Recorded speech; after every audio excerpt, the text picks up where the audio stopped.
सदा आएंगे राम जी।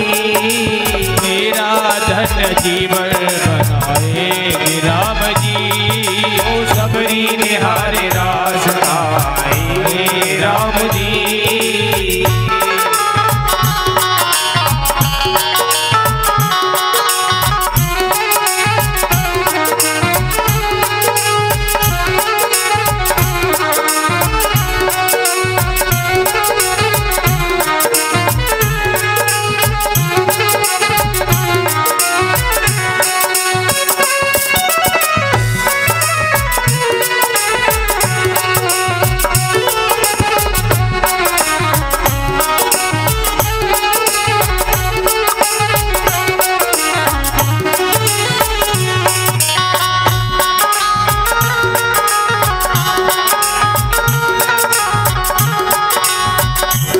राम आएंगे आएंगे राम आएंगे। ओ राम आएंगे आएंगे राम आएंगे। ओ राम आएंगे आएंगे राम आएंगे। ओ राम आएंगे आएंगे राम आएंगे। मेरी झोपड़ी के भाग आज खुल जाएंगे राम आएंगे। ओ मेरी झोपड़ी के भाग आज खुल जाएंगे राम आएंगे। बोलिए रामचंद्र भगवान की। दोनों हाथों की सेवा हाथ उठा करके बोलिए रामचंद्र भगवान की।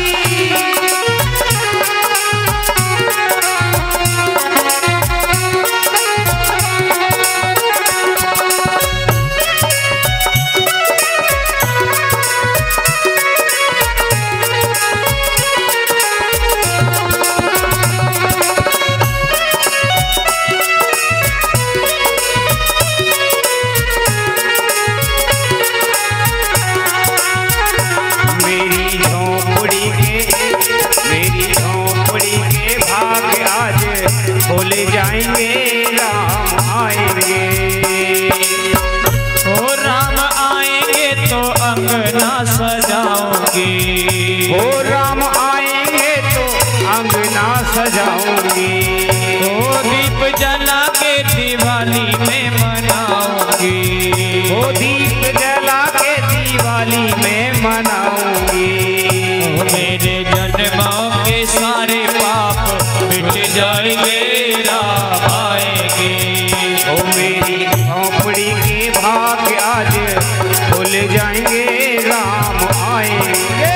ओ राम आएंगे आएंगे राम आएंगे। ओ राम आएंगे गाइए सभी। राम आएंगे।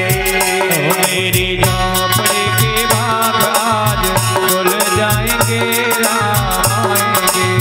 ओ मेरी झोपड़ी के भाग आज खुल जाएंगे राम आएंगे। हरि बोल। रामचंद्र भगवान की जय हो। बोलिए राम लला सरकार की। राम झूलेंगे तो पालना झूलाऊंगी। ओ राम झूलेंगे तो पालना झूलाऊंगी। ओ मीठे मीठे में भजन सुनाऊंगी। मीठे मीठे में भजन सुनाऊंगी। मेरी जिंदगी के सारे दुख कट जाएंगे राम आएंगे। मेरी झोपड़ी के भाग आज खुल जाएंगे राम आएंगे। मेरी झोपड़ी के भाग आज खुल जाएंगे राम आएंगे। मेरी झोपड़ी के भाग आज खुल जाएंगे राम आएंगे। राम आएंगे। बोले रामचंद्र भगवान के जय हो। अब तो भगवान श्री राम वन में भ्रमण करते हुए आगे चले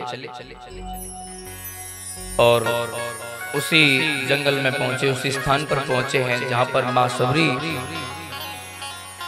रास्ते को निहारा करती हैं, फूल बिछा देती हैं कि मेरे राम आएंगे, मेरे राम आएंगे। विश्वास है गुरु के वचन पर, मेरे राम आएंगे। कभी कभी कागा आकर के, कौआ आकर के काँव काँव करते हैं तो ऐसा लगता है कि हाँ मेरे राम आने वाले हैं। बोल कागा बोल मेरे राम कब आएंगे। पहले एक परंपरा थी कि अगर घर की छत पर या किसी दीवार पर कौआ बैठ जाए और काँव काँव करे तो माताओं को ऐसा लगता था बोले चलो अच्छी बात है, कोई अतिथि घर में आएगा, है ना, अतिथि की सेवा हो जाएगी।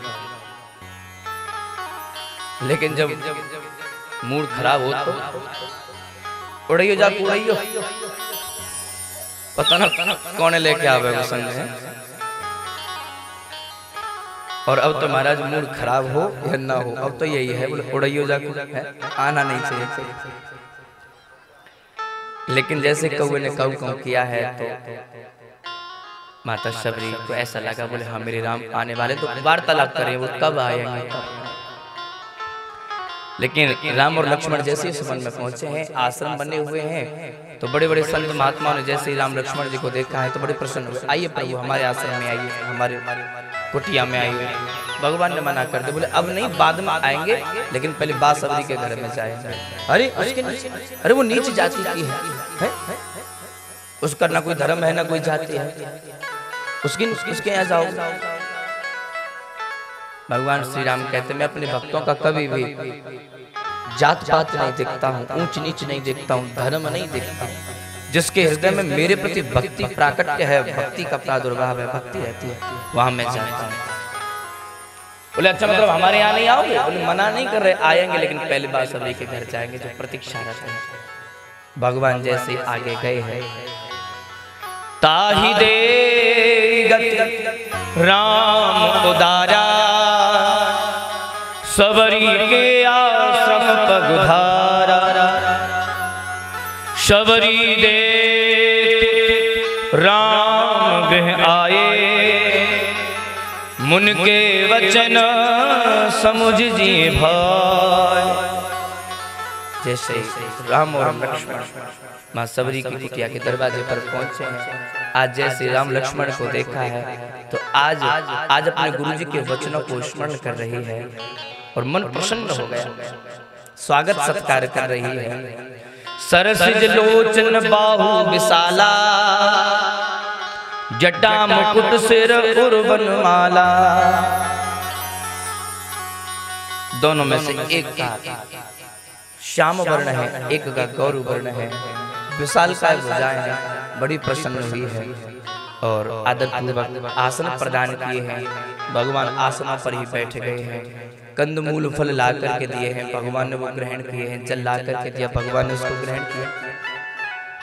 हाथ जोड़ करके मां सबरी खड़ी हो गई और कहती है अधम थे अधम, अधम अधम नारी। एक तो होते महाराज अधम और एक होते उससे भी बड़े अधम, लेकिन मैं अधम ते अधम और अधम अति नारी। अधम से अधम जो होते मैं उनसे भी अधम हूँ, 3 माह में मति मंद अधारी। मेरी जात पात मेरा कुल धर्म मतलब बहुत अधम मेरी आपने मेरे ऊपर बड़ी कृपा की जो आप यहाँ पर आ रहे हैं। भगवान राम जी कहते हैं नहीं माँ, मैं कभी भी जात पात नहीं देखता हूँ, मैं कभी भी धर्म नहीं देखता हूँ, कुटुंब नहीं देखता हूँ, गुण अवगुण नहीं देखता हूँ, ऐसा कीर्ति अपकीर्ति नहीं देखता हूँ। बोले भक्ति में जो जीव होता है उसे मैं स्वीकार कर लेता हूँ। और कैसी भक्ति? बोले 9 प्रकार की भक्ति है माँ। 9 प्रकार की भक्ति में से अगर एक भी भक्ति किसी जीव के अंदर आ जाए तो मैं उसे स्वीकार कर लेता हूँ। लेकिन माँ तेरे अंदर तो 9 भक्ति है।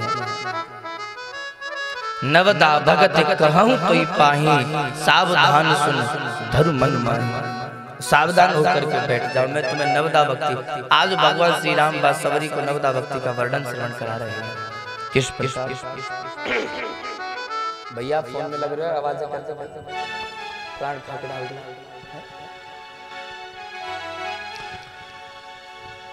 प्रथम भगति तन कर संगा, दूसरी रति मम कथा प्रसंगा। प्रथम भगति तन कर संगा, दूसरे रति मम कथा प्रसंगा। प्रथम भगति तन संगा, दूसरी रति मम कथा प्रसंगा। सिया राम जय जय राम, सिया राम जय जय राम। गुरुपद पंकज सेवा तीसरी भक्ति अमान, गुरुपद पंकज सेवा तीसरी भक्ति अमान। चौथी भक्ति मम गुण गना, करें कपट तज ज्ञान। हो मंत्र जाप दृढ़ विश्वासा, पंचम भजन सुवेद प्रकाशा। सिया राम जय जय राम, सिया राम जय जय राम। ओ छठ दमशील बिरत बहु करमा, निरत निरंतर सज्जन धर्मा। सिया राम जय जय राम, सिया राम जय जय राम। सातव सम मोहिमय जग देखा, सातव सम मोहिमय जग देखा। मोती संत अधिक कर लेखा, मोते संत अधिक कर लेखा। आठव जता लाभ संतोषा, आठव जता लाभ संतोषा। सपने नहीं देखी परदोषा, सपने नहीं देखे परदोषा। नवम सरल सब सन छलहीना, मम भरोसा हिया हरसन दीना। सिया राम जय जय राम, सिया राम जय जय राम। मंगल भवन मंगल हारी, प्रभु दशरथ अजय में हारी। सिया राम जय जय राम, सिया राम जय जय राम। बोले भक्ति वत्सल भगवान के जय। श्री रामचंद्र जी ने बांसुरी को नवदा भक्ति का वर्णन किया। इन 9 भक्ति में से अगर एक भी भक्ति किसी के हृदय में वास करती है तो मैं उसे स्वीकार कर लेता हूँ। प्रथम भक्ति संतन कर संगा, पहली भक्ति है कि संतों का संग करो। क्यों करें जी? बोले जब तक तुम संतों का संग नहीं करोगे, जब तक तुम्हें सत्संग की प्राप्ति नहीं होगी। और जैसे ही सत्संग की प्राप्ति हो जाएगी, कथा की प्राप्ति हो जाएगी, तो उसमें रति हो जाना, कथा क्या प्रसन्न लग जाना, ये दूसरी भक्ति है। दूसरी भक्ति मम कथा प्रसंग, मेरी कथाओं में रति हो जाए। आगे क्या बताया? गुरुपद पंकज सेवा तीसरी भक्ति अमान। तीसरी भक्ति है कि गुरु बनाए और गुरु को समझे। जिसने गुरु को समझ लिया उसका कल्याण हो गया। लेकिन आजकल तुम्हारा जो उल्टा ही हो रहा है, बोले गुरु को समझना बंद कर दिया, गुरु को परखना प्रारंभ कर दिया है। गुरुजी कहाँ रहते हैं, गुरुजी क्या करते हैं, गुरुजी के पास कितनी गाड़ियां हैं, गुरुजी के पास गाड़ी आ तो कहाते रही है, गुरुजी कहाँ कहाँ बैठा उठी करते हैं। बोले समझना बंद कर दिया, बोले परखना शुरू कर दिया है। गुण देखने बंद कर दिए, बोले अब गुण देखने। बोले गुरुजी में कोई दोष तो नहीं है। परख रहे हैं।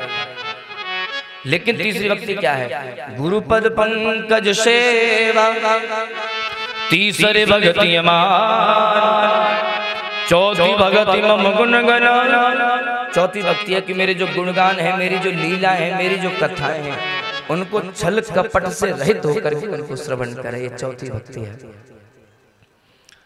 मंत्र जाप मम दृढ़ विश्वास, मुझ में और मेरे मंत्रों में विश्वास हो जाए।